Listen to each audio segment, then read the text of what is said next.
I'd like to bring the June 13th, 2012 Planning and Zoning Commission meeting to order. Will everybody please join me in the Pledge of Allegiance? I pledge allegiance to the flag of the United States of America and to the republic for which it stands, one nation, under God, indivisible, with liberty and justice for all.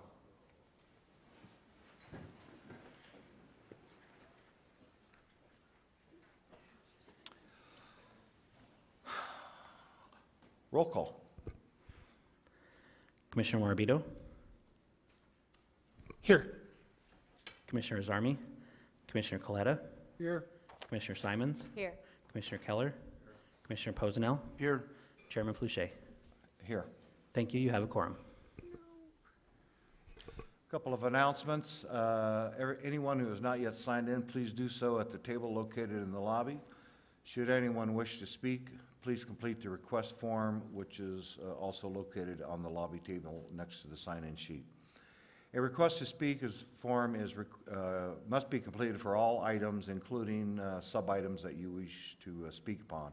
Please note that there are stairs on the right, the left, and the center aisle, and we ask that you use caution when using the stairs. There's also a ramp located to the audience's left. If anyone has written comments, exhibits, petitions, photos, or letters they intend to present at today's meeting, please have 17 copies and give them to the staff member in the back of the auditorium. And she is not there right now. Oh, there she is, way back there in the lobby, actually. If you want your documents to go on record, you must hand them to the clerk after your presentation with the agenda item clearly marked on the document. Members of the public cannot speak to the staff that are sitting in the table in front with the microphones. If you have any questions, please see the staff member located in the back at the auditorium, and she will meet you in the lobby to discuss. Staff members, please raise your hands in the front. And thank you very much. A timer will be activated for all speakers with a limit of 2 minutes to make your presentations and statements. Everyone, please turn off your cell phones and pagers or place them on vibrate during the meeting. If you must receive a call, please leave the meeting area and go outside to have your conversation. We ask that the audience refrain from talking with anyone during the presentations and discussions, as we can actually hear it up here. Today's Planning and Zoning meeting will be, we will hear public testimony and then forward the recommendations to the Board of Supervisors. The items with the recommendations made by the Commission will be heard by the Board of Supervisors on Monday, July 2nd at 9:30 a.m.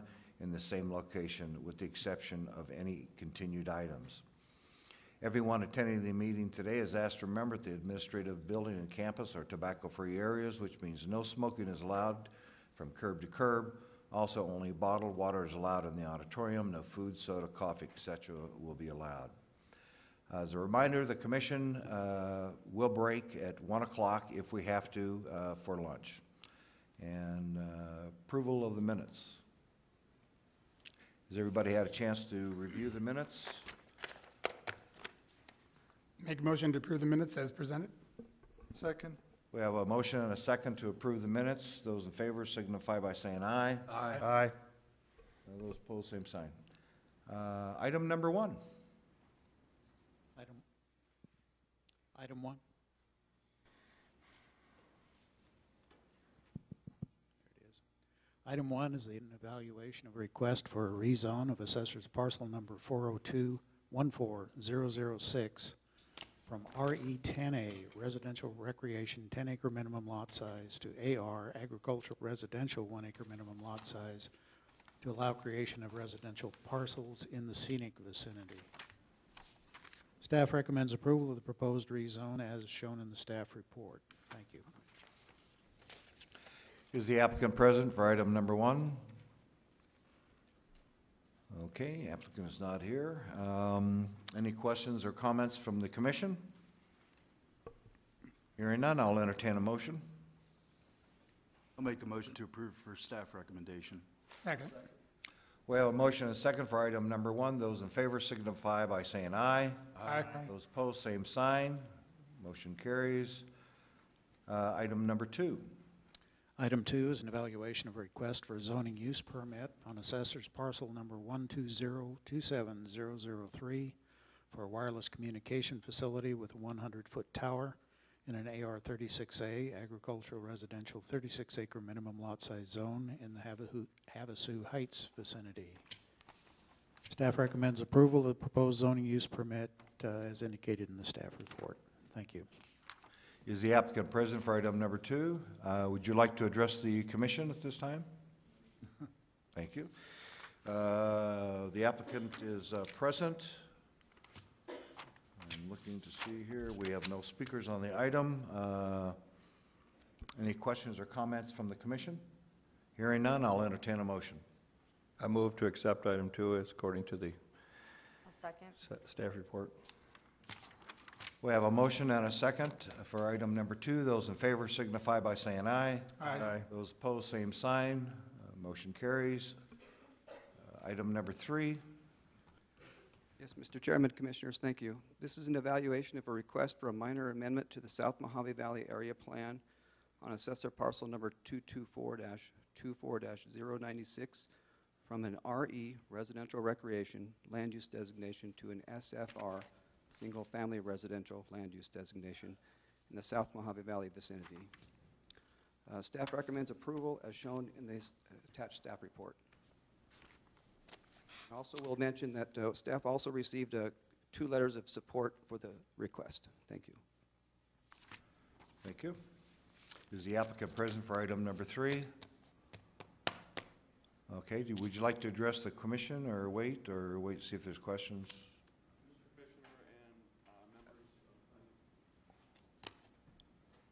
Just come up to the mic, please. State your name. My name is Chris Duza with Civil Tech Engineering. I'm the agent for the applicant, and I would be happy to answer any questions that the commission or the audience may have. Okay, thank you. We have several speakers. Danny Goodman.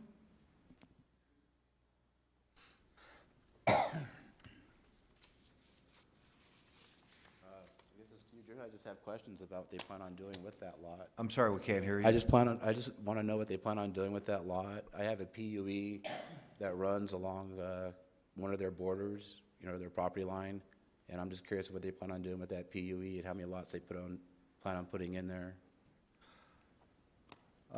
Staff, you familiar with this PUE that we're talking about? Well, at this point, the applicant is just asking for a amendment to the area plan for that project, and then down the road they'll propose to develop a subdivision, is what they're showing. That would be involve a rezone and a preliminary and final plat approval. Review of the use of that utility easement would, of course, be done at that point, reviewing what the proposed uses are going to be there. Okay. So there's a lot of the process to go through yet. Okay. Restate your question again, and then we'll get the applicant up here in a minute, and we'll. Yeah, I'm just curious about how many lots they plan on putting on that piece, on that parcel, Okay. and then what they plan on doing with that PUE along the southerly Okay. line. All right. We'll get you an answer, hopefully. Okay. Yeah, let's do it one at a time and get done. Maybe that'll answer other questions. Mr. Chairman, members of the commission, at this time, the property owner does not have any plans to rezone the property or to subdivide the property. That'll come at some point in the future. So there really is no plan. I can't answer how many lots may be on this property because there really isn't a plan for that at this time. Okay, so you're just currently doing the minor amendment just to get through that, and then, okay, That's correct. all right. I think that solves that. Does that answer your question, I hope? I mean, they're, okay. Charles Polston?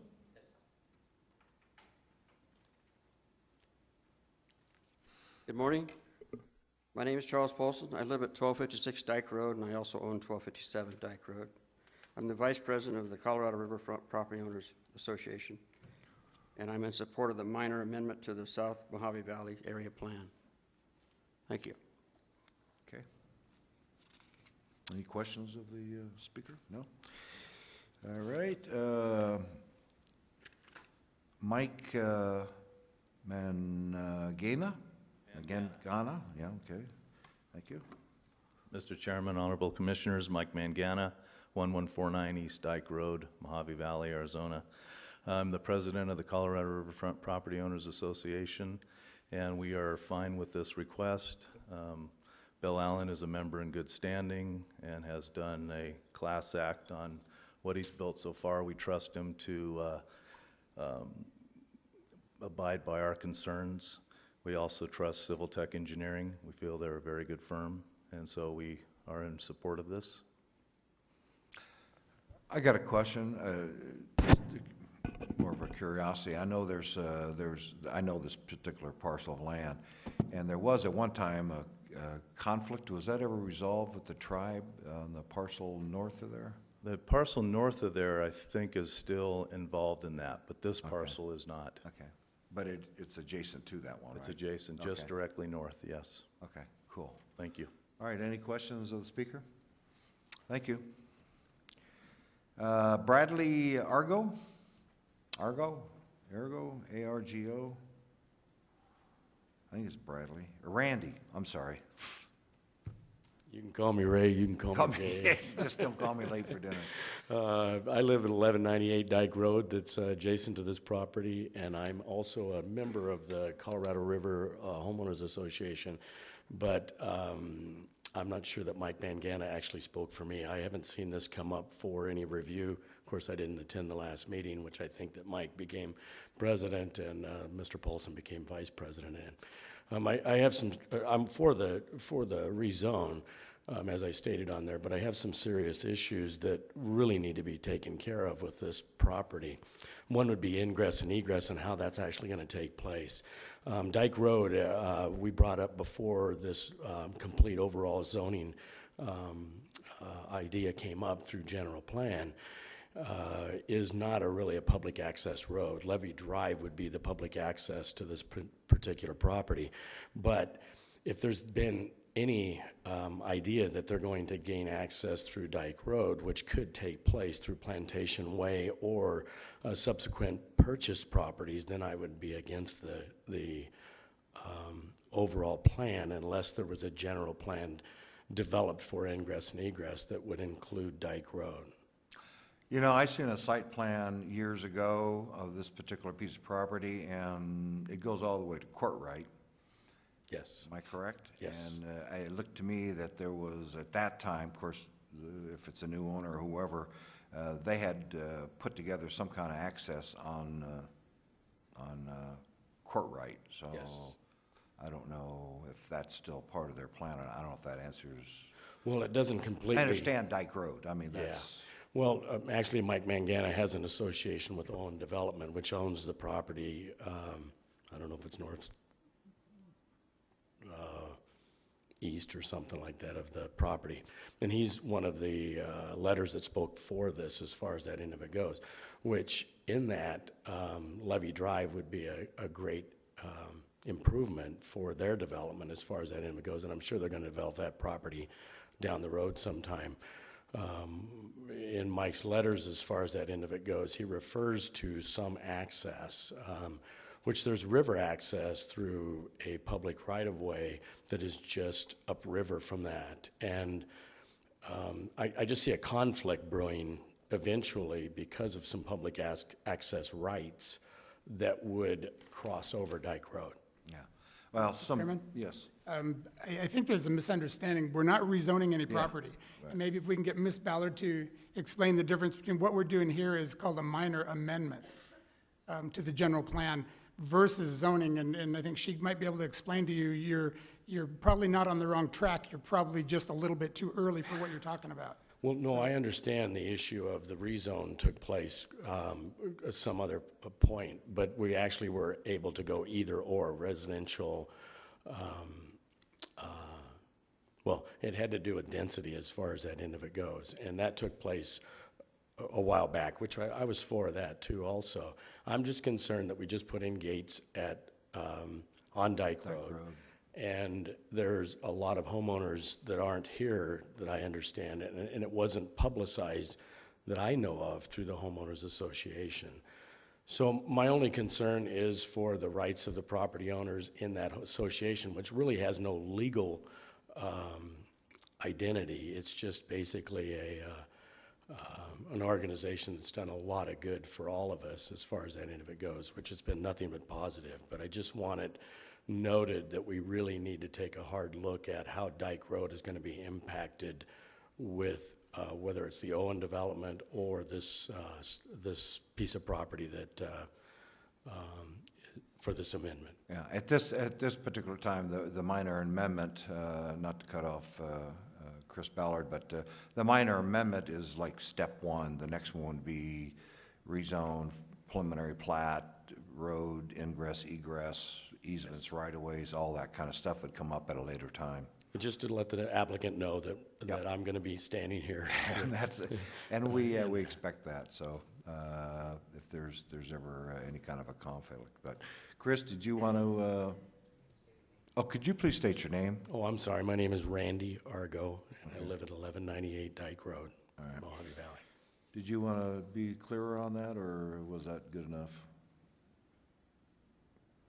Yeah, Mr. Chairman, I think the only thing I would add would be that the general plan, any adoption and amendment to the general plan does not give the property owner the authority to develop the property other than to go ahead and develop it under its current zoning, and it does not give the property owner the authority to go ahead and start dividing out lots, et cetera, beyond what the current zoning already gives them. Okay, you good with that? Oh, absolutely. All right. Thank you very much. Thank you. Rick, did you have anything else that you wanted to say? Okay. Anybody have any questions or comments? Hearing none, I'll entertain a motion on item number 3. Make a motion to approve per staff recommendation. Second. We have a motion to approve and a second. Item number 3. Those in favor signify by saying aye. Aye. Those opposed, same sign. Motion carries. Item number 4. Item 4 is an evaluation of request for an amendment to BOS Resolution 2005-224, which conditionally approved a rezone of assessor's parcel number 228-02093 from an AR agricultural residential 1-acre minimum lot size to a C2H 36A commercial highway frontage, general commercial highway frontage 36-acre minimum lot size zone. To the amendment would be to remove condition 5, or to alternatively to grant an extension of time for the rezone to allow additional time for submittal of site plan and necessary permits in the South Mohave Valley vicinity. This rezone was done back in 2005, and we've seen a number of requests for extension of time on this property. Looking at this property, it's unlikely that anything will develop there other than a commercial use, and staff is recommending on that basis that the condition 5, which keeps it coming back here for continual extensions of time, be removed, and that basically when the time comes to develop the property, they'll come in with site plans and that sort of thing. Anyway, staff recommends approval of the proposed amendment as shown in the staff recommendation, and alternatively, if the commission determines that that would not be acceptable, that an extension of time be granted. Thank you. Is the applicant present for item number 4? Okay. If we have any questions, we'll get back to you. Any questions or comments of the staff? Mr. Chairman, I've got a question for staff. By removing condition number 5, are we opening the proverbial floodgates for other people to continually do this? I mean, that seems to be a standard kind of condition, and you know, they've come to us. This is the 6th time, I believe, for this extension. It's been, you know, P&Z recommended denial at one point, and that was overturned, and it's been approved other times, and I mean, are we changing the process by striking number 5, I guess is what I'm asking. Mr. Chairman, members of the commission, Mr. Posnell,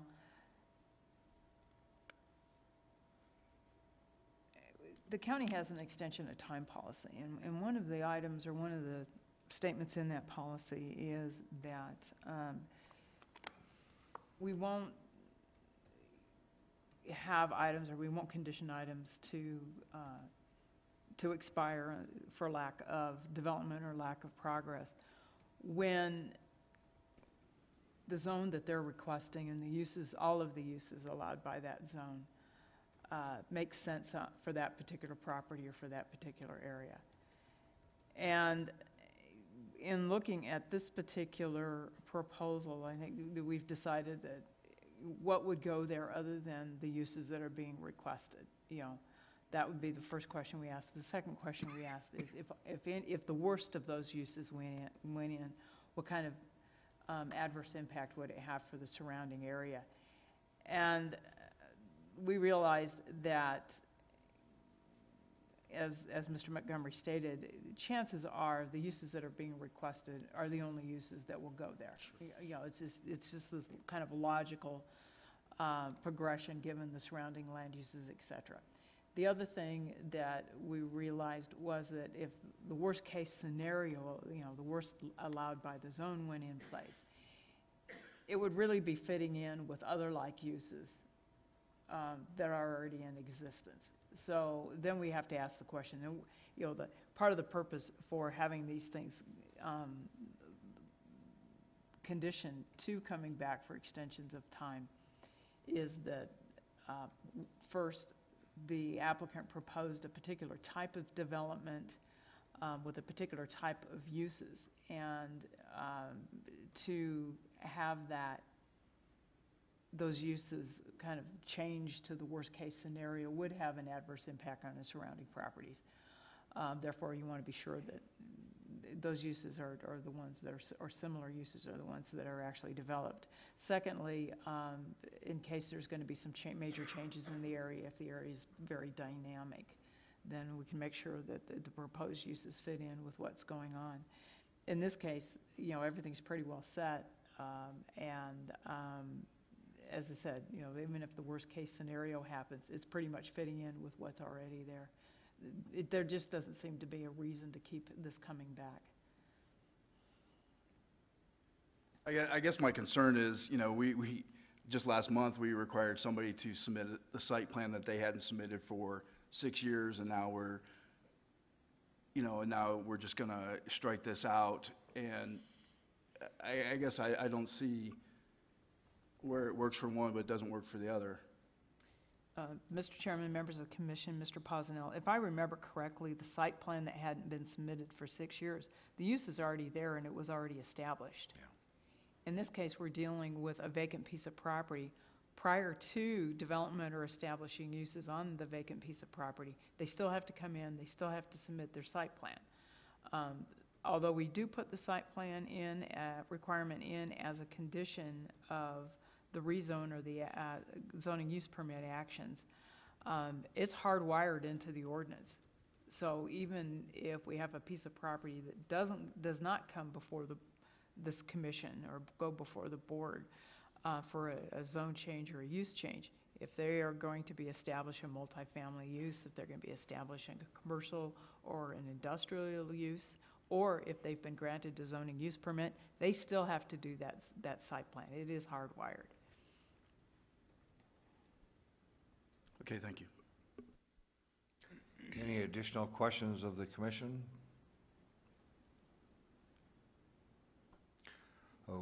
John, go ahead. Mr. Chairman, Commissioner Posnell, I would mention that there is, in fact, another similar extension that will probably be coming to the commission next month.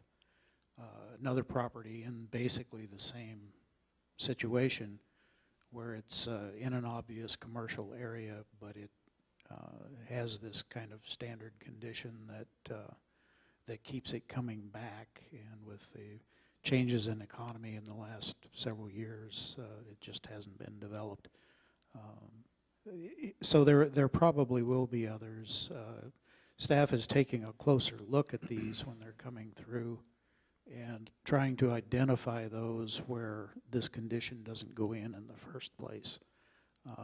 These in 2005, we were in a rather frantic period of things, and we used the standard conditions at that time that in this case probably shouldn't have been included in the first place.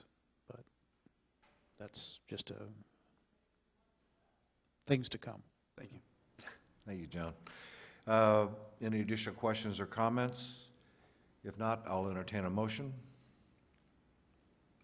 I'd make a motion to approve striking number 5 and following the recommendation after that. Second. We have a motion to approve item number 4. Those in favor signify by saying aye. Aye. Aye. Opposed, same sign. Motion carries. Item number 5. Item 5 is an evaluation of request for zoning use permit on assessor's parcel 306-29005L for a solar panel installation to serve a medical center in a C2H general commercial highway frontage zone in the Golden Valley vicinity. Staff recommends approval of the zoning use permit as indicated in the staff report. Thank you. Is the applicant present for item number 5? Okay, would you like to address the commission or?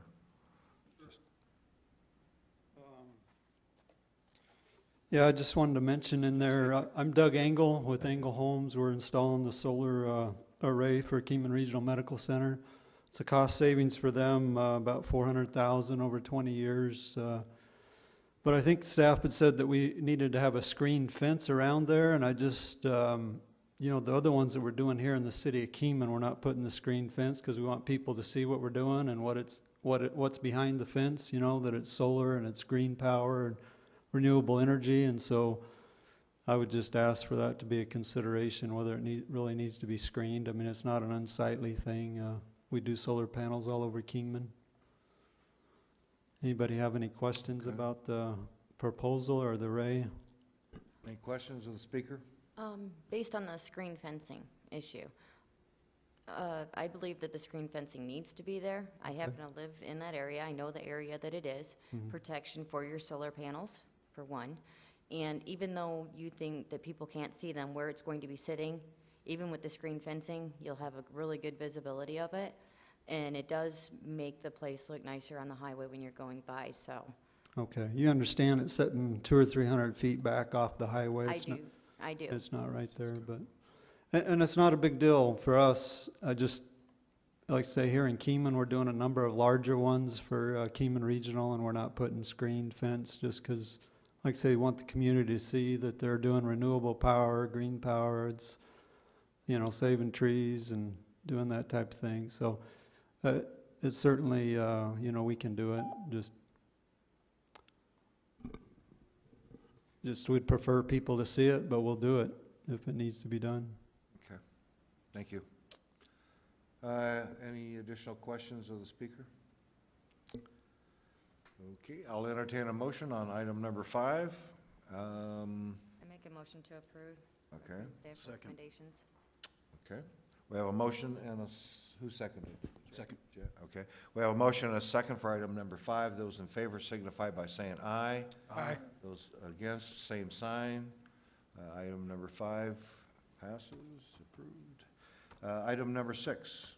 Item 6 is an evaluation of a request for zoning use permit on assessor's parcel number 306-13142E for a secondary residence in an AR, agricultural residential 1 acre minimum lot size zone in the Golden Valley vicinity.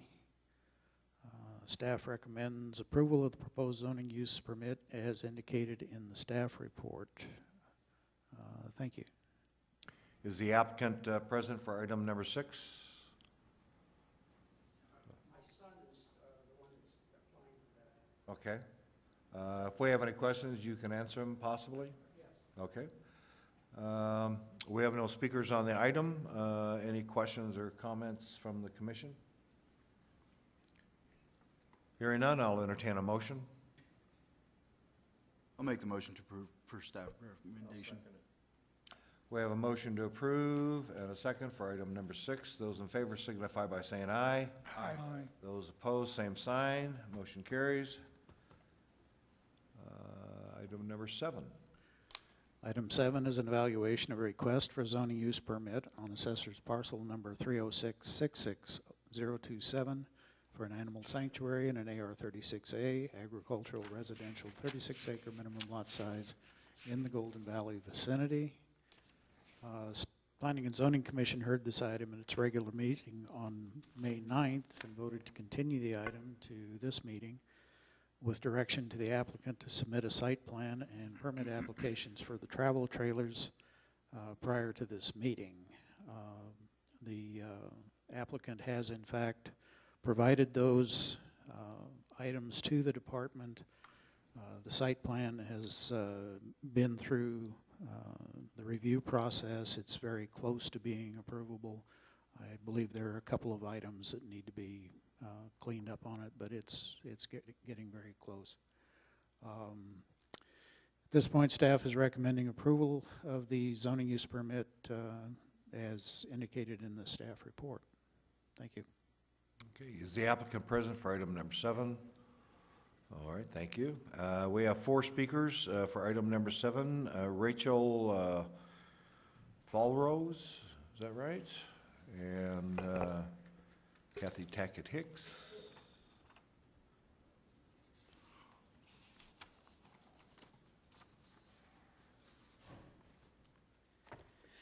Good morning, and my name is Rachel Thalrose.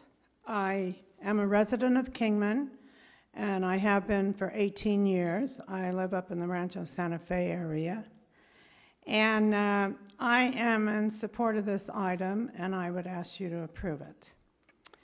And also, I attended the May 9th meeting where Mr. Arzami stated to Linda Bender that since she was in office and vice mayor of Lake Havasu state senator, she should be involved in fundraising. So she stated, well, are you asking me to put my money where my mouth is?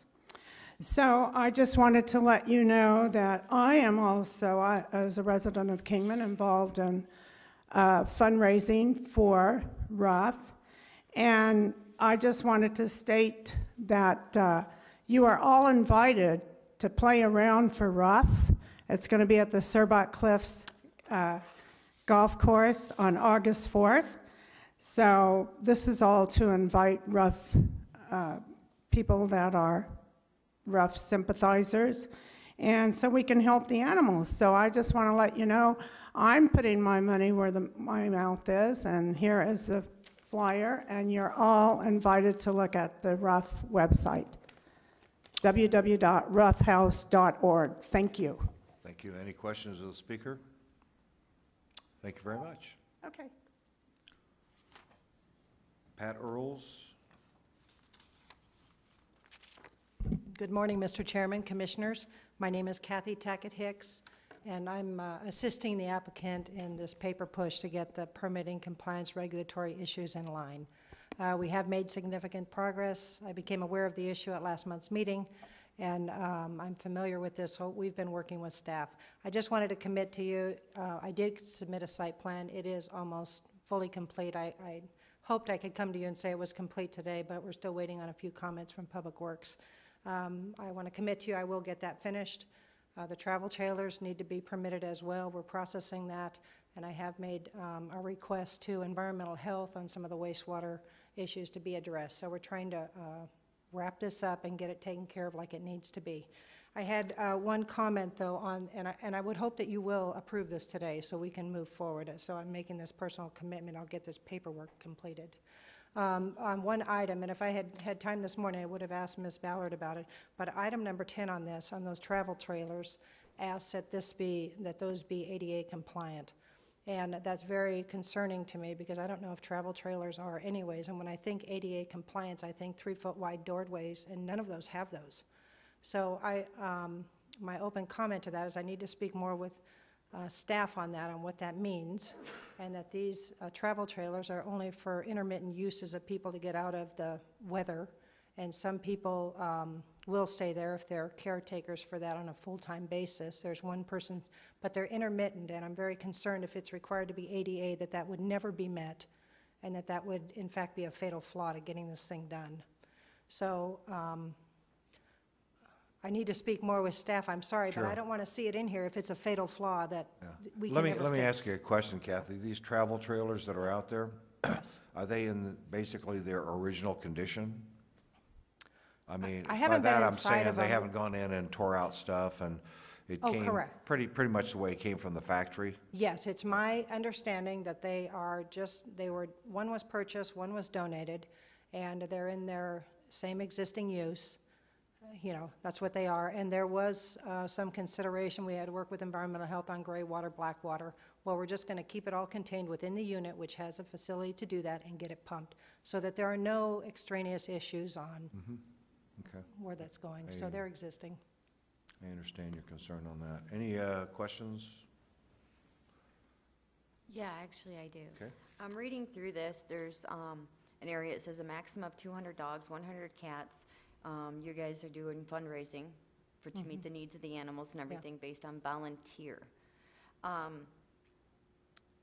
Underneath that, I mean, is that really a reasonable cap for what you're doing? Your volunteers may flex up and down, and without the volunteers, are you going to meet these animals' needs? I'm not talking needs like just having a place to stay, but physical needs, affection needs, feed, clean. One day you might have 50 volunteers out there helping with your 200 dogs and 100 cats versus drop down to 3, 2 the next day, and they're going to spend all day out there. I mean, I have to question where your guys' cap is and if it's reasonable. Yeah, and I'm going to let Miss Allison address that, but I want to make my own comment first. I have been out there numerous times in the last month. I have seen the volunteers work, and there are normally just 1 or 2 or 3, unless she has big volunteer days. This is my personal experience with that. She is able to clean out those facilities, take care of the cats and the dogs by herself on a daily basis if she has to without volunteers. So I know she has some out there. The issue with the cap on the animals, I can let her do that, address those, but it takes her about 5 or 6 hours a day to take care of that herself. I think that's what she mentioned to me. So it's not dependent on the volunteers, but volunteers make life a lot easier. Well, I have questions for her then. Yeah, she needs to address these. Okay, thank you, Kathy. Oh, yeah, that's fine. Let's just do that right now. How many, I have one question right now. How many actual dogs and cats do you have there right now?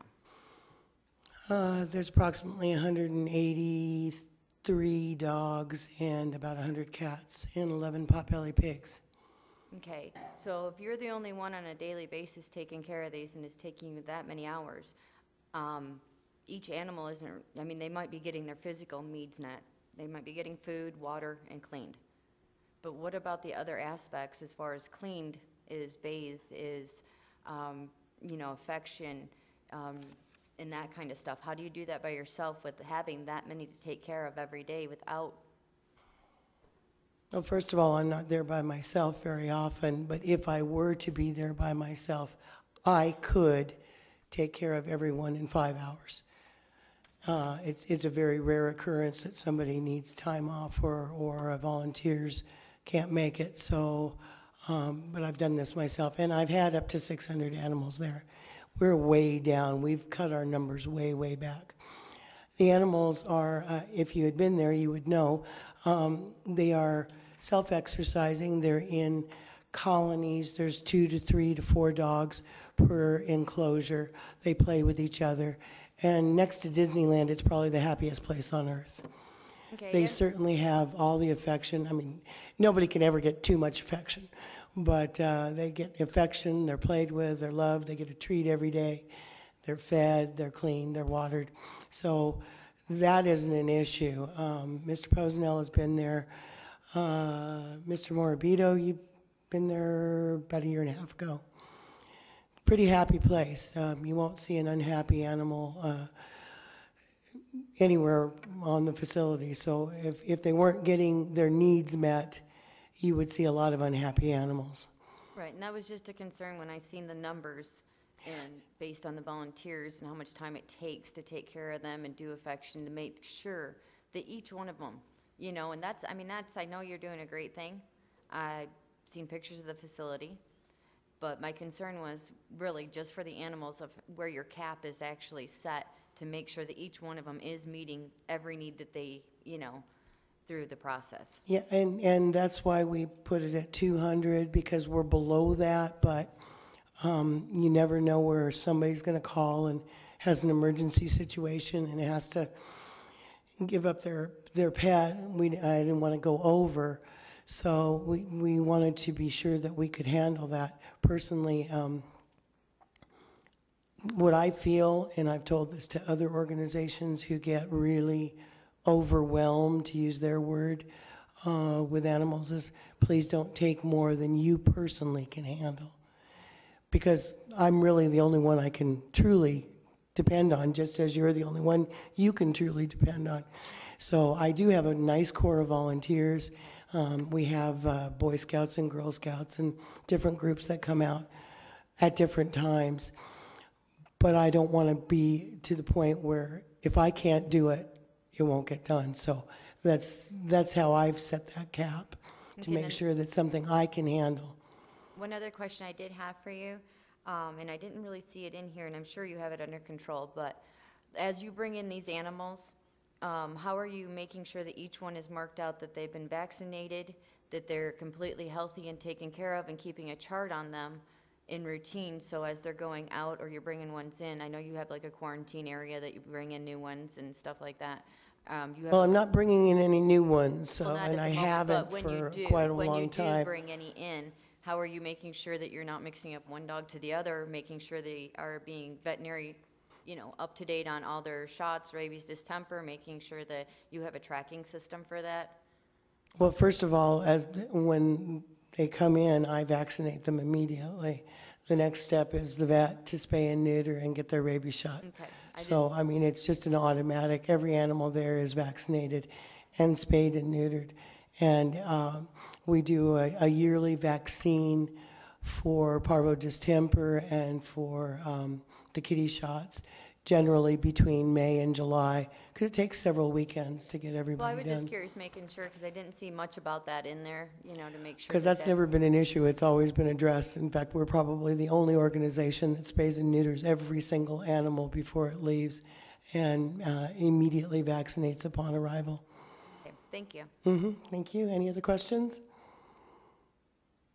Any additional questions of the speaker? Sorry, I have a little laryngitis. That's all right. That's all right. Thanks, Hillary. Okay, thank you. Pat Earls and Albert Exner. Pat.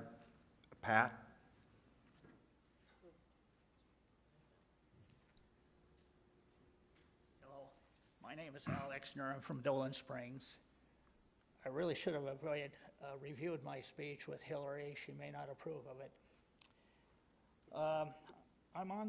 I'm here to speak on behalf of Hillary Ellison, but first, in order to set my mood, I have to say a word about myself.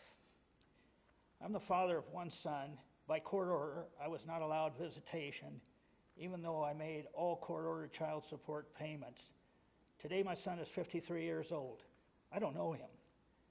I'm mad as hell, but I'm still going to take it because they've got all the guns and I've got nothing. What's happened to Hillary should never happen to any citizen of the United States. She has years of unfunded mandates and ultimatums. If I had two wishes, I'd wish that she would sue the county and also that I would be on the jury. The people from planning and zoning would have kicked Lewis and Clark out of their log cabin. They have no compassion for animals or people. They're just dupes of the system. These people deserve all the contempt of man that can be bestowed upon them. They need to be fired post-haste, if not sooner, and if not, the people should vote the supervisors out. Thank you. Well, I wish I could say thank you, but you obviously don't understand the process in Mohave County. Sorry. I have a question of the gentleman. Yeah. Would you come back up to the podium, please?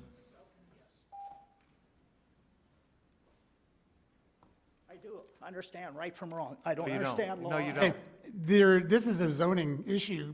Do you have anything to add to that about, to benefit Hillary at all? Only that she's being abused by the county. But have you ever been, do you have anything to actually add to what we're doing? Because that's what you came up to do, and that was my question to Well, you. that's what I have And to you've been say. out there, have you volunteered and helped her? And I've been in contact with her on the phone. Contact. And I've been to a previous meeting, but I came at the wrong time. And I'd be alone in this. I think there's a lot of upsetting. well, the about question is, time. this is a zoning question, not an Okay, attitude for the last about- 50 years about question. the trailers. Why can't people have a caretaker to watch their property when they're snowbirds and leave to go to Washington or something? Why would you people be against somebody having somebody watch somebody's property by imposing so many stipulations on them that it's just not feasible? Okay, number one, the only thing that was imposed upon her was a zoning use permit, which she has never filed with the county. So you're kind of off base there. I mean, your I'm comments. quite a bit off base, but I go along with. Well, off okay, I'm base. talking, please. I'm answering.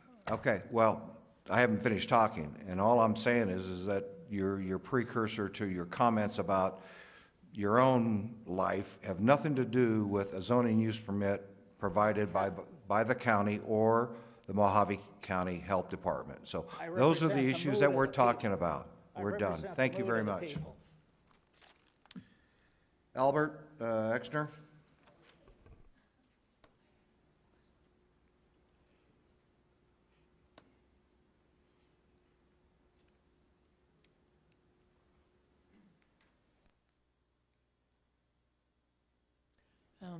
My name is Patricia Early, and I've been kind of interested in this case. I've only read about it in the paper.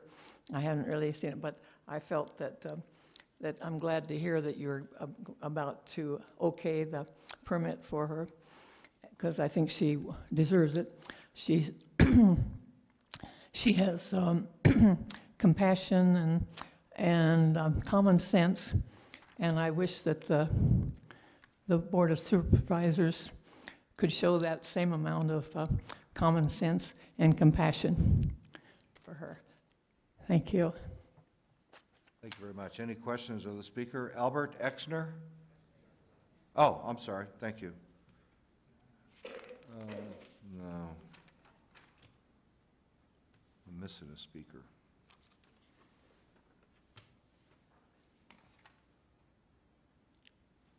I'm sorry. Pat Earls, okay.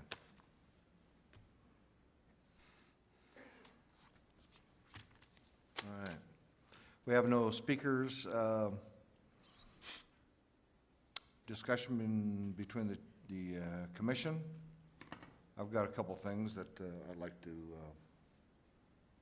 talk about, and that is the staff recommendations. Myself, item number 10, I have to kind of agree with, I can't see, I don't know of a travel trailer, I've never seen one anyway, that's ADA compliant, but I'm sure they're out there, but existing travel trailers that were brought onto the property, to me, just seems to convert those to ADA compliant seems a little bit of a stretch. So that's my thought on it. I don't have any problems with the rest of it, but yes. I'm sorry, can I make Go a ahead. suggestion? Sure, go ahead. With the travel trailers that are out there, ADA is a little rough because I know that a lot of travel trailers, especially donated ones, even though they're in good health, sometimes they don't have all the certain, certificates that they need.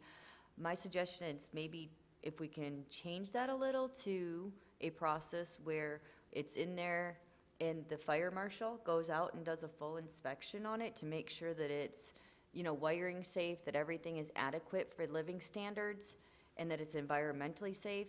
And once the fire marshal signs off on that, instead of having ADA type, compliance, that's another option that we might have for that. Sure. I mean, those kinds of things just need to be in the motion. Okay. Jack? Yeah. Oh. Yeah, Mr. Chairman, members of the commission, ADA accessible is not just something that the staff just, kind of pulls out of the air and imposes on people. We are actually bound by state and federal statute. And there are certain requirements that state that if certain facilities are made available to either members of the public or employees, and included in the definition of employees are volunteers, then they must be ADA accessible. The person in Mohave County who makes that determination is the chief building official. And by the way, if he determines that they must be ADA accessible, we really don't have an option.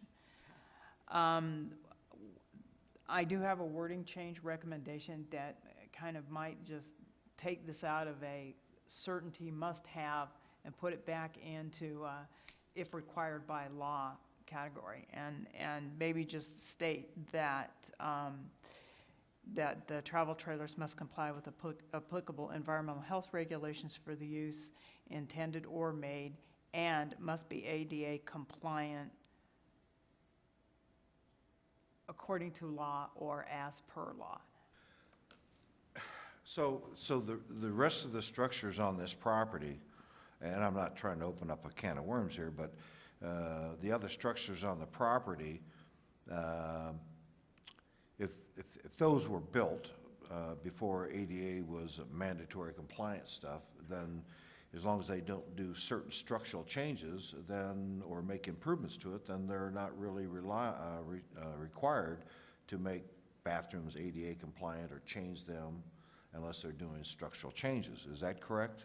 I'm just wondering, if we're not requiring it on the buildings that they're occupying, why would we require it on a travel trailer that was built prior to, I'm guessing prior to, except to ADA mandatory requirement? That's my question, is why are we?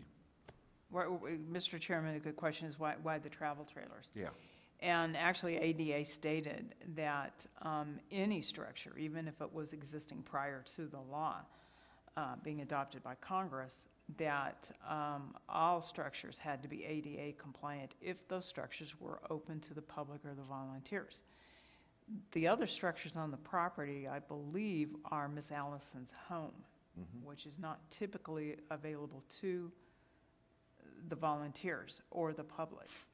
So that would be the difference. I think what ADA did, if memory serves correctly, is that they gave a time span. If the building was existing prior to the law, they actually gave a time span, a generous time span for the buildings to be brought into compliance.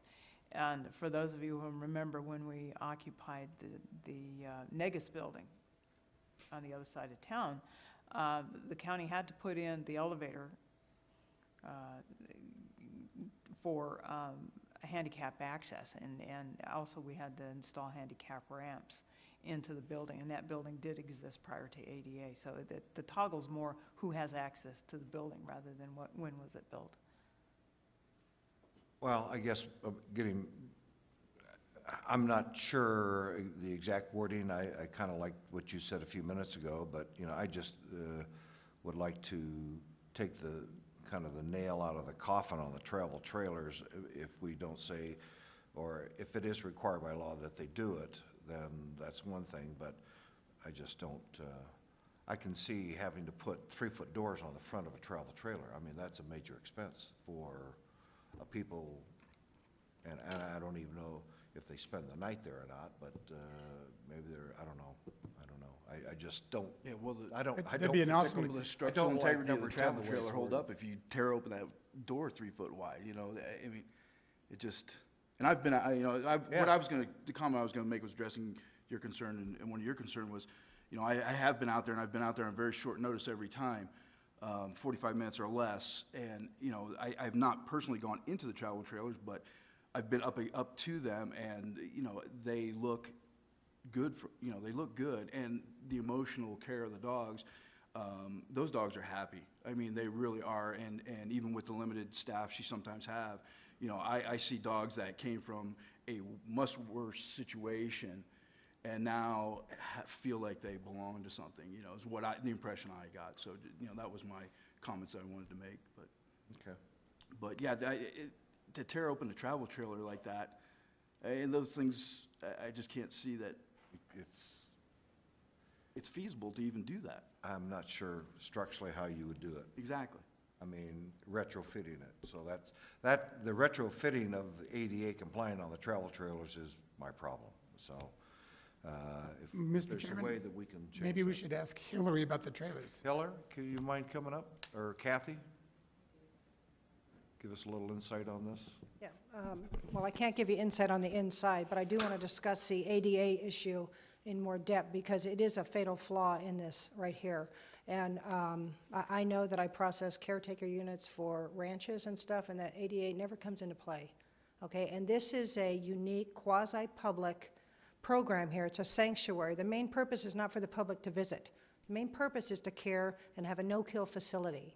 So there is lots of gray, and that's why this project has been so problematic, even when we address parking in the site plan. And I did not put a handicap parking place on that, and it's something that we have to discuss. And it's not that it won't fit one, anything else, but ADA is a different beast. And once you get entangled in it, then it will be a fatal flaw for the travel trailers if it's required. There is no way to do that. So this is not a right of the public to come into that. They're not allowed into it. It's for a volunteer. I consider it a caretaker's just like ranch facilities and other things. Now that is granted by the state. I recognize that. But if we remove this provision in the regulations, if there is in fact a law that after we discuss with staff that has to be, they are going to require it anyways. So just like with the other site plans and other things, I don't want it to be hard and fast in this resolution. If we remove that requirement, if it's still required, the building official is someone who I'm going to have to speak with about it. I mean, I get it, but this problem is that it's gray. A sanctuary is not in the regulations specifically, and so we have all these gray lines which no one's been able to maneuver through. And we're really close on addressing some of these issues, and staff's been great. But I do not see, it's a fatal flaw if that has to be ADA. And that's not the intent of what we're trying to do, nor is it the intent of the law, nor is it a right for the public to get into those units. That's just not, and volunteers are not going to be handicapped out there getting into units, cleaning out the water dishes, petting the animals, giving them food. And so there are state laws on ADA, but that doesn't give every single building, every single right. That's not what it's set up for. So, I think I would ask that you just remove that provision. If it's required by state, we're going to have to do it anyways, and it's going to be a fatal flaw. I believe that it's not going to be required per the regulations, and but I do have to work with staff more on that, and I wish I had discussed it with them before. I'm sorry. Did you want to? Mr. Chairman? Yes. Kathy, is it your fatal flaw story? Is the sanctuary unable to function if the trailers were removed? Well, it'll limit some of the volunteer hours they're going to give. Because right now, if it's cold or hot, especially in the afternoons, if they come, they start feeding at like 6 a.m., I think, 6 or 6:30. So they start feeding, and then around 10, they want to take a break. And, you know, so they can go in there, it's cooled, it's heated, they can have a snack if they're staying the whole day or something. So it's used for that. There's one individual in there right now who's staying there, who helps every single day and does all the feeding and watering and stuff. So he stays there overnight. But it's used for the convenience of the volunteer, not for, and you know, people come and go out of there. So it could still work, but where the volunteer is going to go to get out of the heat and the weather. That's the main purpose. The same place the animals go? Yeah, there's a picnic table there. That's exactly right. It could be, but I'm telling you that. Well, your theory is it's a fatal flaw, so that it'll never be accepted. It's and a fatal flaw. I'm trying to help, I think. No. I know. I'm saying a fatal flaw, not for the whole project, but for the travel trailers, is what I'm saying. So if the travel trailers didn't exist, and that would take a huge barrier away, would that make sense? That would take make what them I go away? consider, well, I don't think there should be any barrier to the travel trailer, but I see ADA as being potential if those have to be renovated. So I look at it the same as I look at caretakers for ranches and other things. I mean, that's what they need. I have a question actually for Commissioner Ballard. If they were to take the travel trailers out and put in like just a small mobile unit, like a single wide, little office mobile unit, would that, and that passed ADA, now would that open to a different type of permit, or would that be more feasible for them to do where it would be acceptable? Mr. Chairman, members of the commission, Ms. Simons, it is possible that a different unit would be more capable of being made ADA accessible. Actually, there are probably other options available to the applicant as well. My understanding of ADA is that there has to be a ADA compliant or ADA accessible space that serves the same purpose as the. Right, that's what I was inquiring with it, because. It can be another unit, the applicant basically can propose, as I said, another space somewhere else that is ADA compliant, that gives basically serves the same functions as the travel trailers do, and make that available to any person who meets the ADA requirements. Right, thank you. I have a question. Go ahead, Bob. Are the volunteers considered the public? Volunteers are members of the public. Are they considered the public? I mean, are they? They are members of the public, yeah. Well, we're all members of the Yeah, public, but yeah. I mean, employees, I don't believe employees in a business are members of the public.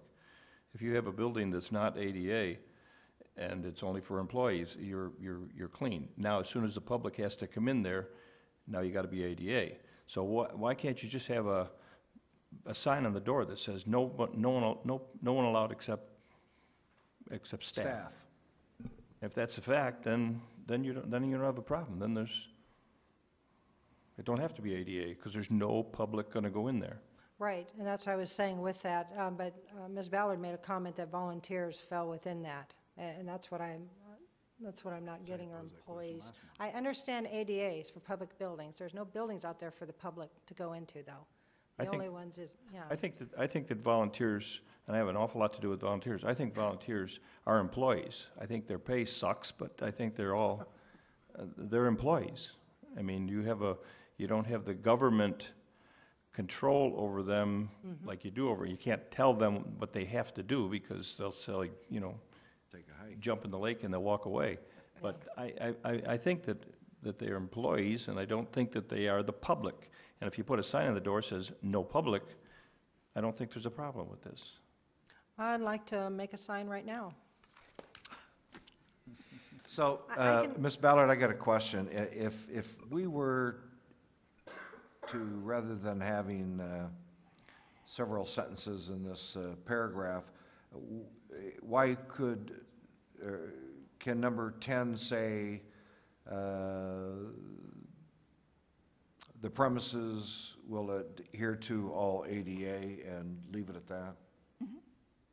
And that way we're kind of, if there is any ADA issues, then that's something that you guys got to deal with down the road. Right. And it's really shouldn't be of what we're trying to accomplish here. I agree. Okay. I mean, we have to comply with whatever, so, and she will. Everybody understand what I was trying to get across there? Okay. Yeah. All right. And Mr. Chairman, I Yes. apologize. I should not be sitting here nodding my head. No, For the that's record, fine. for the record, understand yes, sign it language. it would resolve the issue. Yeah, all right, thank you very much. I believe that's all the speakers. Thank you, Kathy. Any other questions or comments or discussion? I'll entertain a motion. I'll make the motion, sorry, microphone's not on. I'll make the motion to approve per staff recommendation with the caveat of striking number 10. Totally. Totally. Okay. Well, do we have a second? Okay, fails for not having a second. I'll entertain another motion. I'll make a motion to pass with staff recommendations, with the exception of number 10, which you were talking about, that the facility they put out or whatever at least has to be environmentally and through the department sound and safe. Okay, comply with ADA. Yes. Okay. Well, It says. What? That's what 10 says. That's not going the to be compliant. ADA, but comply with, what you were talking to Christine and she was agreeing, the words that you used in that motion, or to change it? Oh, well, all I said was, we're in kind of a discussion right now, but that they have to adhere to all the ADA compliance. If you want to put environmental in there, that would be well, your choice. So however we were ending up that discussion, I'm sorry, lost in Let's translation. restate your motion again. I'm sorry. That's all right, you're fine. It's been a long day. Okay, make a motion to pass staff recommendations, with number 10 being that if they have to comply with the ADA, that they do so later, as it comes up. Okay. A point of clarification from the maker of the motion. This particular condition also requires them to comply with all applicable environmental health regulations. Right. Is it your intent that that stays in? Yes. Thank you. Okay, we have a motion. Do we have a second? Second. Okay, we have a motion and a second. Those in favor of item number 7 signify by saying aye. Aye. Aye. Those opposed, same sign. Aye. Motion carries. Oh, all right. All right, all right. Commissioner Morabito, No. Commissioner Coletta, Yes. Commissioner Simons, Yes. Commissioner Posenel, Yes. and Commissioner Keller. Yes. Motion passes. Thank you. There you go. Item number 8. Yes, Mr. Chairman, Commissioners, thank you. This is an evaluation of a request for a recreational vehicle park and petition of exception for Mike's Route 66 Tourist Camp, assessors parcel number 313-43, 245, 246, 247, 248, and 249, lying along Route 66 in the Valley Vista vicinity of the Mohave County General Area. Staff recommends approval as shown in the staff report. Thank you. Is the applicant present? Okay, Ray. We have no speakers on the item. Would the applicant like to address the commission? I'll answer any questions if you have any. Okay. Anybody have any questions of the applicant? If not, I'll entertain a motion. I'll make the motion to approve for staff recommendation. I'll second. We have a motion to approve item number 8. Those in favor signify by saying aye. Aye. Those opposed, same sign. Motion carries. Item number 9. Item 9 is an evaluation of a request for a zoning use permit on assessor's parcel number 326-03054 for one 14,000-gallon above-ground propane storage tank and one 1,999-gallon above-ground propane dispensing tank in an A general zone in the Dolden Springs vicinity. Staff recommends approval of the proposed zoning use permit as indicated in the staff report. There are 2 letters of support. Thank you. Is the applicant present for item number 8? Or 9, I'm sorry. We are on 9, aren't we? Okay, we have no speakers for item number 9. Any questions of the applicant from the commission? Hearing none, I'll entertain a motion. I'll make the motion to approve per staff recommendation. Second. We have a motion to approve item number 9. Those in favor signify by saying aye. Aye. Aye. Those opposed, same sign. Item number 10. Item 10 is an evaluation of request for a zoning use permit on assessor's parcel number 208-40033 for a 1,000-gallon propane dispensing tank in a C2H4A general commercial highway frontage 4-acre minimum lot size zone in the Yucca vicinity. Staff recommends approval of proposed zoning use permit as indicated in the staff report. Thank you. Is the applicant present for item number 10? Okay, we have no speakers on item number 10. Any questions or comments of the applicant by the commission? Hearing none, I'll entertain a motion. Motion to approve per staff recommendation. We have a motion and a second. Those in favor signify by saying aye. Aye. Those opposed, same sign. Item number 10, or 11. Item 11 is an evaluation of request for zoning use permit on assessor's parcel number 318-18003 for a helicopter landing site in a proposed CRE, commercial recreation zone, in the Grand Canyon West vicinity. Staff recommends approval of the proposed zoning use permit as indicated in the staff report. Thank you. Is the applicant present for item number 11? Thank you. We have one speaker, James Bullard.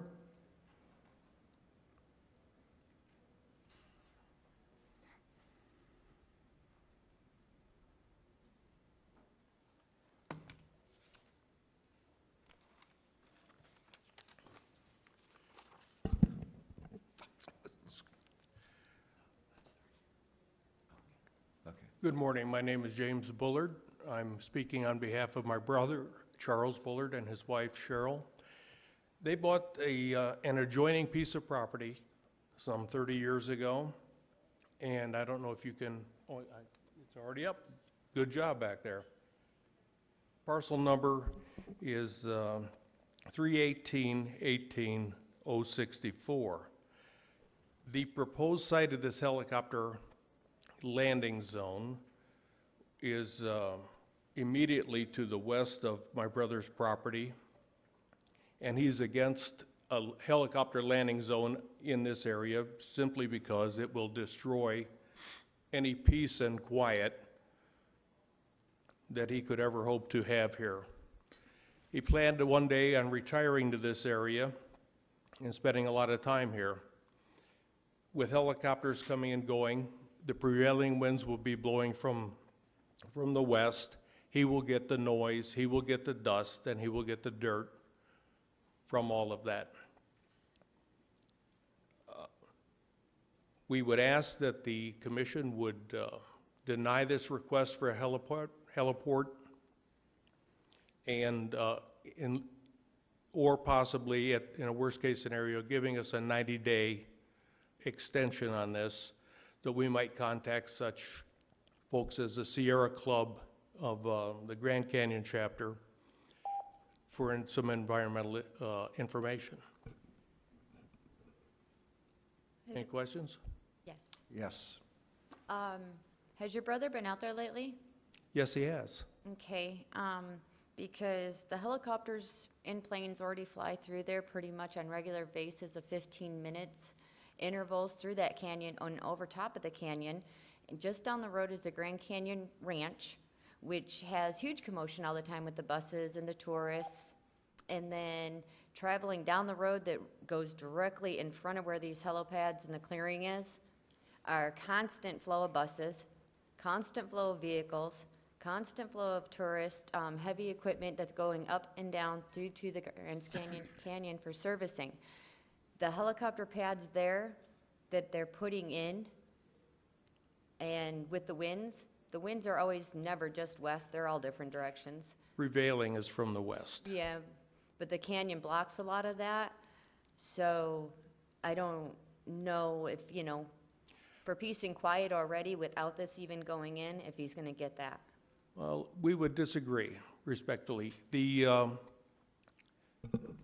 The road you speak of with the heavy equipment and the tour buses is approximately 1 mile to the north. That has not been an issue. There is a Jeep trail that bisects the property that is used occasionally, so it would seem. He's never actually seen anybody on it, but the main point is helicopters taking off. Well, let me just give you a little background. I'm a pilot. I've been flying airplanes for 30 years.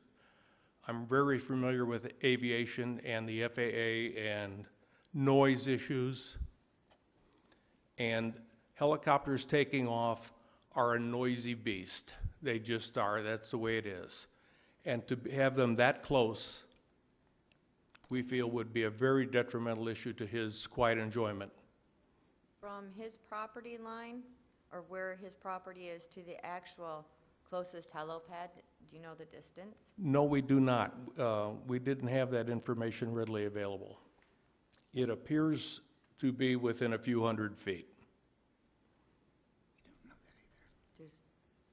Does the applicant know the distance?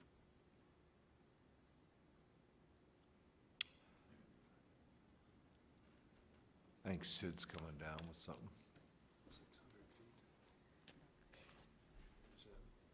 I know you're not on the list, Sid, but please state your name. My name is Sid Cranston with Dunright Engineering, 407 Beale Street, Kingman. The actual, the location is provided by this map here is not accurate. I would, if I were to hazard a guess, I would say it's going to be approximately a quarter of a mile. And of course, the Bullard family, their parcel is approximately 20 acres in size. A 10-acre square is going to be about 1,000 feet on a side. So we're looking at several thousand feet distance. The reason why I ask this is because where your guys' site is being cleared is probably about, if he's 1 mile off the road and the traffic doesn't bother him, where the helipads are being set up, I do believe they're probably about maybe 50 feet, or, you know, give or take, about how many feet from the road to your closest helipad is not that far off the road. I do know that there are other helipads that it seems like they're just getting approved right and left through the process here. I don't know where they all are or who's running all of them, but yeah, it's sort of become a popular thing. Okay. Yeah, because they're very visible from the road. Matter of fact, I pulled over and walked up to them to look. Mm-hmm. And if he's 1 mile off the road and the traffic doesn't bother him, that makes him almost a mile from the nearest pad. That may be.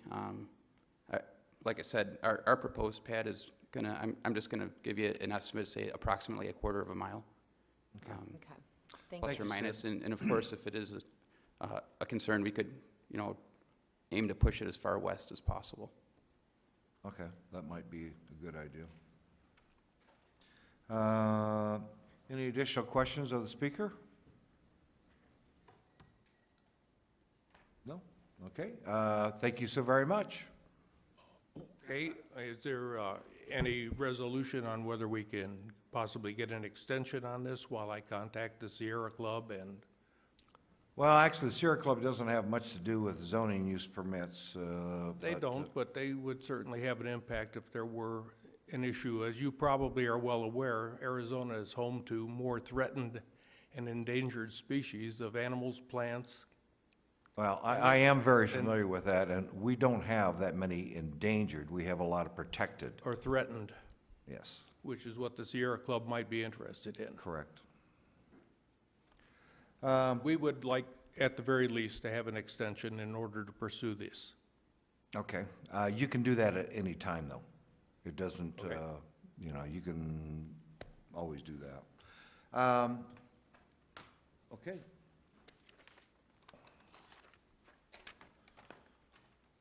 What item? What item? Thank you. Thank you. Oh, yeah, okay. All right, now I get it. Now I get it. Thank you, Kathy. Come on up. Thank you, Honorable Chairman, Commissioners. My name is Kathy Tackett Hicks, and I just wanted to clarify the other helipads issue. I'm involved in, actually, I did the original site plan for this several years ago when there was no helipad.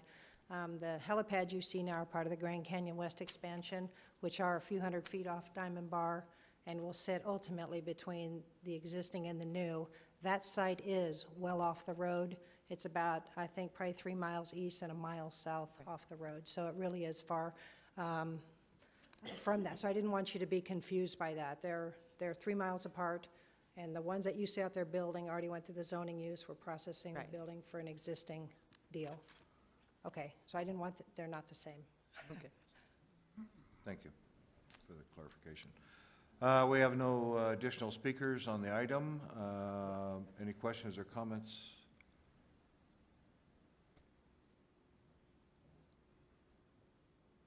I did want to mention one other thing, which was not in specific response to the Bullard gentleman's comments, but as other items with the application. One of the contingencies in the staff recommendation is for a view obscuring fence. There's quite literally nothing out there. As far as you can get on the highest hilltop and you can look around and there's nothing. I would even be happy to say that if the nearest neighbor were to ever request something, then that'd be fine. The applicant has no problem putting in a view obscuring fence if there's anything to obscure the view from. But quite literally, it would be putting a fence out in the middle of nowhere. Okay, thank you. Ms. Ballard, I've got a question on all the other helo pads that we've approved over the last couple of years. Have we been requiring a view obscuring fence? I didn't think so. How do you do that, Steve? Mr. Chairman, members of the commission, the statement about the view obscuring fences is really a reminder for the applicant. Here again, this is hardwired into the ordinance. Right. And whether or not we required a fence for those other helipads depended upon, you know, what the surrounding uses were, whether or not they stored any fuel or other items on site. You know, it requires a site analysis of each individual site. And we conduct that analysis during the site plan phase.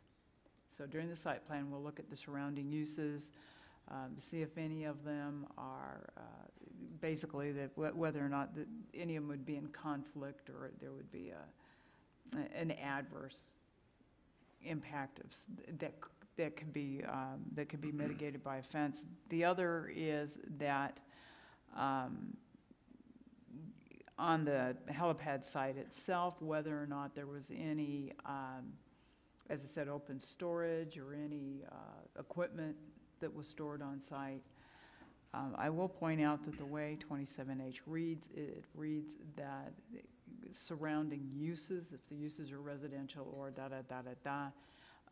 So oftentimes the property being vacant negates the need, not always, but sometimes negates the need for a fence. Okay, thank you very much. Any other questions, comments? If not, I'll entertain a motion. I'll make a motion to approve based on staff recommendations. Second. We have a motion to approve based on staff recommendations. Those in favor signify by saying aye. Aye. Those opposed, same sign. Motion carries. Item number 12. Item 12 is an evaluation of a request for zoning use permit on assessor's parcel number 317-55004 for a helicopter landing site on a C2H general commercial highway frontage zone in the White Hills vicinity. There's one letter of support and 5 in objection to this item. There's been some recent developments on this request, and I guess I would defer to Ms. Ballard to update us on Thank you. those. Ms. Ballard? I need to recuse myself from this. I didn't realize. Oh, okay. Sorry. Yeah, Mr. Chairman, members of the commission, Let it be known that Commissioner Simons excused herself. I'm sorry, go ahead. no problem. Mr. Chairman, members of the commission, excuse me, there has, in the last couple of days, risen some issues with this property and ownership issues, et cetera. Both the applicant and the staff have agreed to ask the commission for a continuance of 30 days to work these items out and come to some solutions. While we will be asking for this item to be continued for 30 days, I believe there are people in the audience who came to speak on this item. And I would ask the commission to hear that testimony and then continue it to your July meeting. Okay, sounds good. Is the applicant present here? Okay. We have two speakers, I believe, yes. Bob,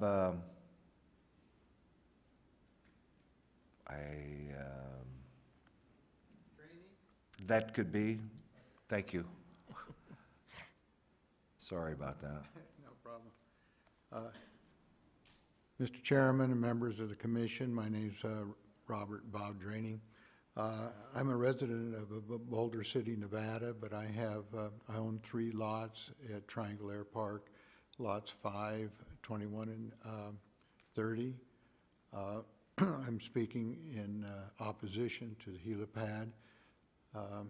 As you may know, that we have a runway, a 4,000-foot runway that runs north-south, essentially, 1735. This helipad would be directly, their landing and takeoff would be crossing the corridor for the landing and takeoffs of the air park.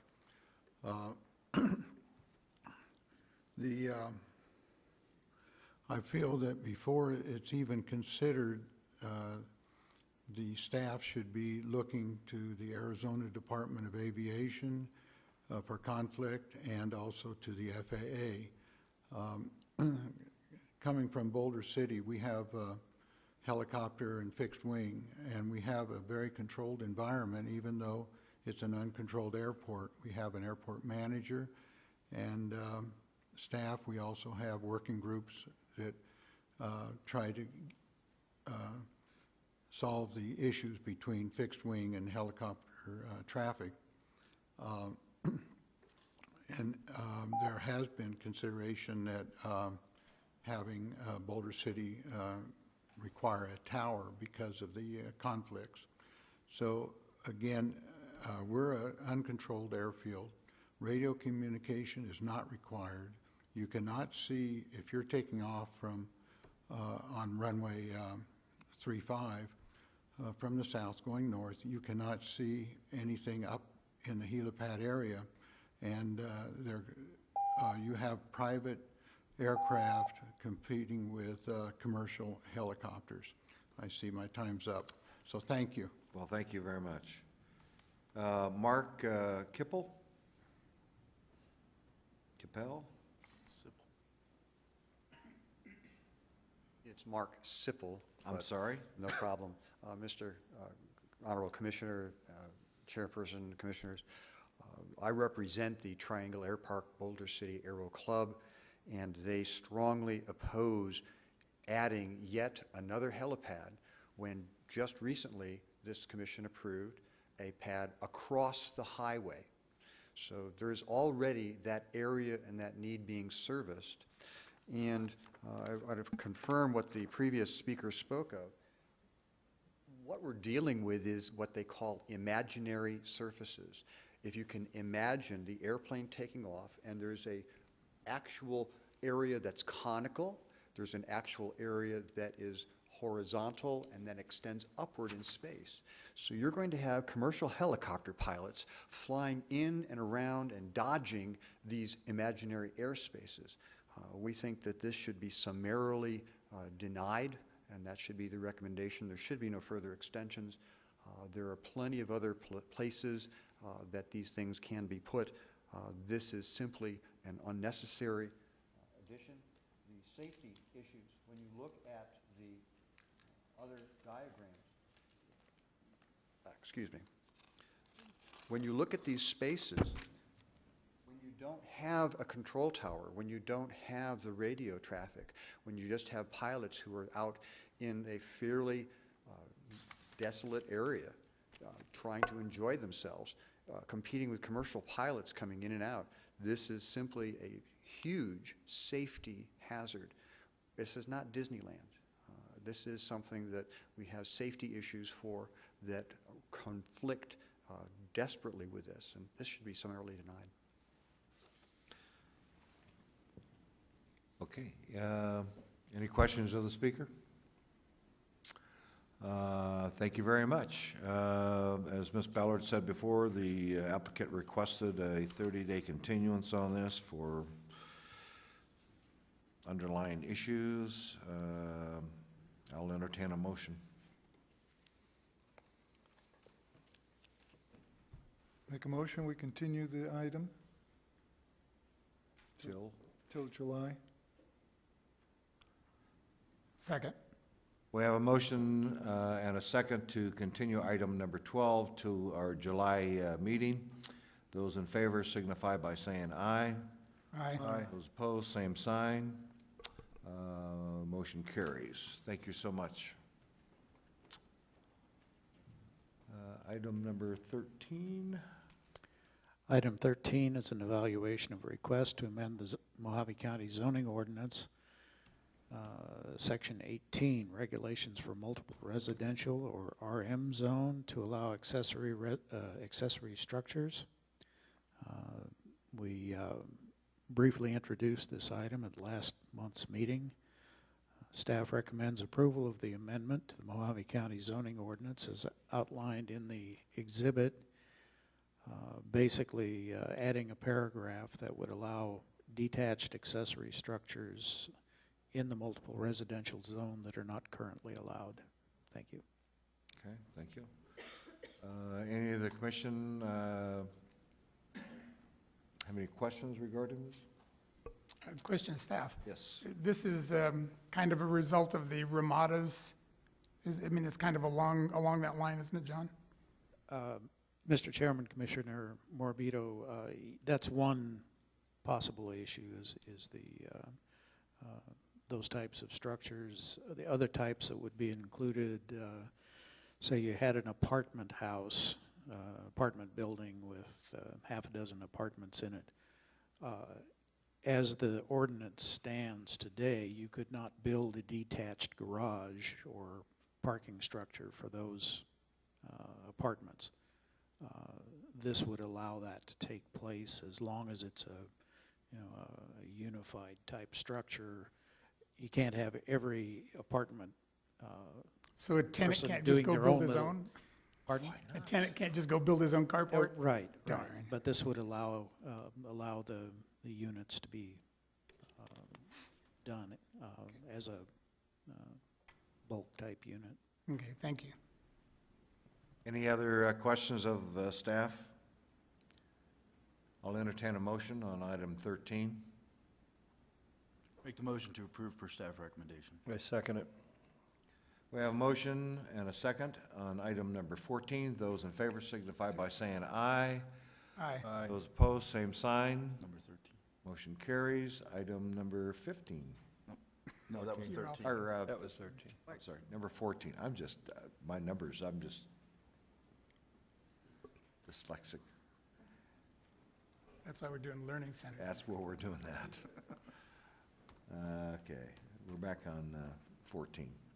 Mr. Chairman, item number 14 is a discussion of a proposed amendment to Section 9 and Section 20 of the Mohave County zoning ordinance to provide for learning centers in commercial zones.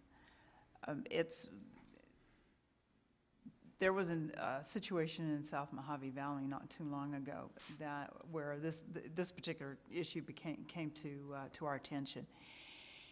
And in many communities, in fact, including here in Kingman, if you take a look at some of the uses that are now cropping up in strip malls and other commercial types of businesses, are sometimes they're called learning centers, sometimes they're called tutorial centers, but they're centers where basically extended tutoring or extended education occurs. It's not a location where the primary K through 12 education occurs, but maybe if you know, for some reason someone feels that they need to supplement either their child's education or their own education that they received out of the standard K through 12 systems, and that these learning centers are available. And most often than not, they do locate in strip malls or in other, say office buildings or something like that.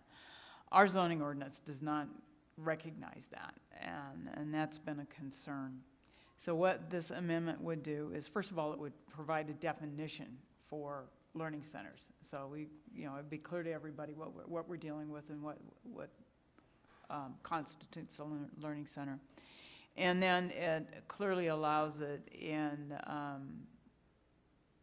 the neighborhood commercial zone. And that's the only zone where it's explicitly clearly allowed. However, I will point out to the commission that all the other commercial zones also say, and all the other uses that are allowed in the previous zone. So we have a kind of an accumulation effect where if you can do it in C1, you can still do it in C2H, et cetera.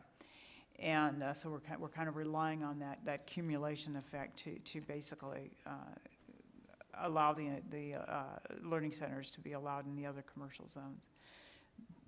This item is for discussion only, and quite frankly, Betty Azarmi has been a champion of this type of amendment, maybe not this specific amendment. So we are probably going to bring it back again in July as a discussion item. So if he has something to impart to the remainder of the commission, he has an opportunity to do so. Okay. The only thing that I see that I think might be a good addition to these uses that we have here, and the only reason I even bring it up is because in Lake Havasu we have several schools, if you will, that are actually in industrial areas, primarily because the rent is a lot cheaper than it would be for a C1 or C2. So I know we have two in Lake Havasu City that are charter schools, I guess they call them. And I think that it probably would be a good addition to include those industrial areas also. If we're going to do commercial, all we're doing here is saying, oh, you got to pay a higher rent. So that's really what it would boil down to. So just, I don't know if there's an issue with that, but I would like to see the industrial, manufacturing industrial zones also included in here. So, anybody else have any comments? Is that something we can do? Nick?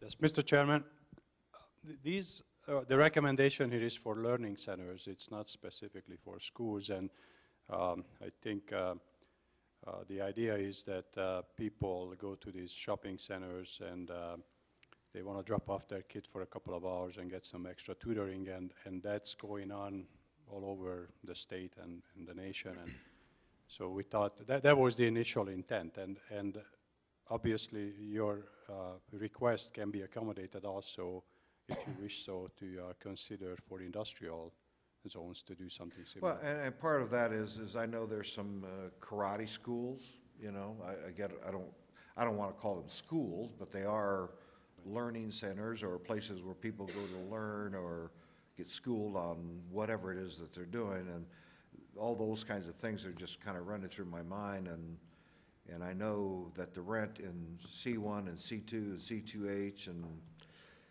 COR are a pretty good percentage higher than if they were in an industrial area, and I would just hate to, because I got a feeling what will happen is someone's going to go into industrial, and then we're going to have to come back and they're going to want a conditional use permit.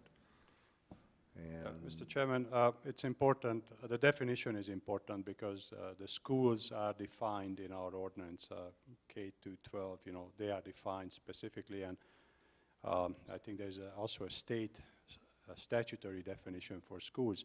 So what we try to do here, define learning center as a supplemental education.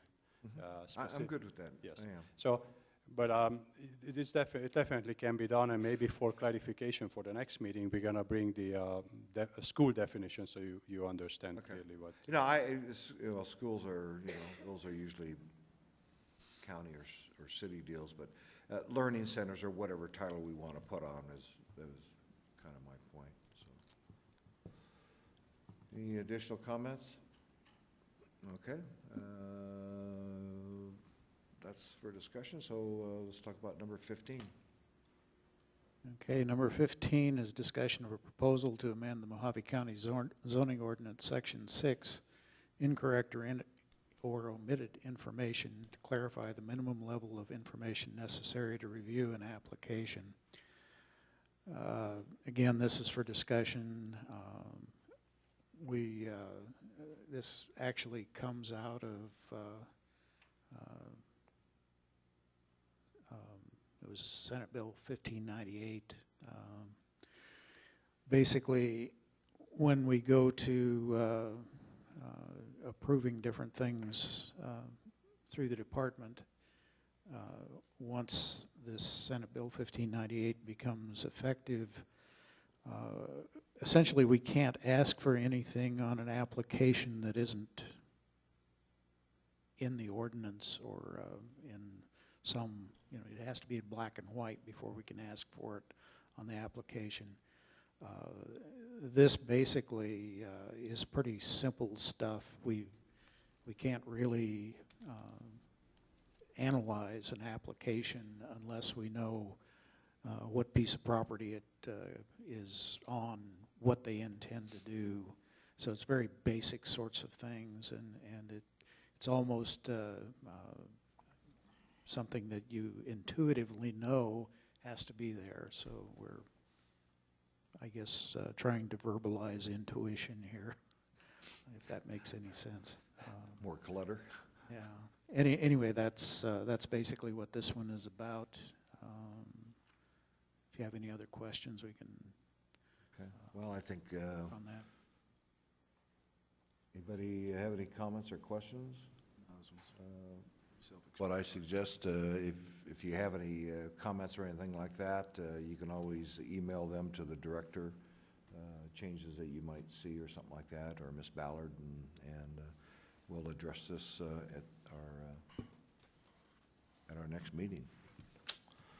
So, I think. Mr. Chairman, Yes. I believe Mr. Montgomery. I'm sorry. Just one minor other thing. A little while back, I think we emailed out a link to the BP draft environmental impact statement. I don't know if anybody's had a chance to take a look at it. Public comment period closed earlier this week for the EIS, but the plan amendment and the E-zone are at least tentatively scheduled for next month. And so if you have a chance to take a look at that, it might answer some That's for questions. the BP thing, right? That's the BP Yeah, project. yeah. So it'll be Pretty on next interesting. month. And it's a huge document, so you might not want to wait Yeah. until last minute Look at to the look at that tabs one. on the side. All right. I'll entertain a motion if we have no other business to discuss. Motion to adjourn? Motion to adjourn? In favor? Aye? Aye. Thank you all for coming. Run over to the Rotary and play acting president.